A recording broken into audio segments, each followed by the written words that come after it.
High hello welcome back to my channel. तर वेळ आहे संध्याकाळची आणि सायंकाळी मस्त असं थोडा थोडा पाऊस आहे। पाऊस उघडतच आलेला आहे, म्हणजे पाऊस रोजच आमच्याकडे चालू असतो, बंद होतो, परत येतो, परत जातो। पावसाचं जाण्याचं काही वातावरण तर सध्या दिसत नाही आहे। तर मग आता संध्याकाळच्या जेवणासाठी मला बनवायची होती इथे पावभाजी। तर पटकन झटपट असा पावभाजीचा बेत झाला होता आणि सर्वांना चमचमीत असं काहीतरी खायचं होतं। म्हणलं पटकन तयार होईल अशी पावभाजी बनवण्यासाठी मी कढईत तेल टाकलं आणि चॉप करून घेतलेला बारीक असा कांदा टाकला आणि मी गेले दुसरं काम करायला थोडंसं, तर इकडे कांदा माझा थोडासा करपून गेलेला होता। मग म्हटलं चला काही हरकत नाही, काही जास्त पण नाही काळा झाला होता।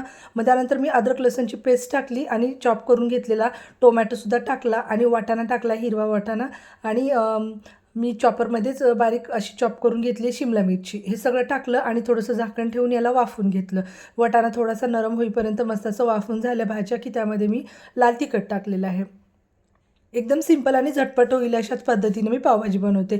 आणि त्यानंतर लाल तिखट टाकून मिक्स करून घेतलं आणि मी पावभाजीचा मसाला टाकला आणि इकडे कुकरला मी सगळ्या भाज्या मी शिजवून घेतलेल्या आहेत।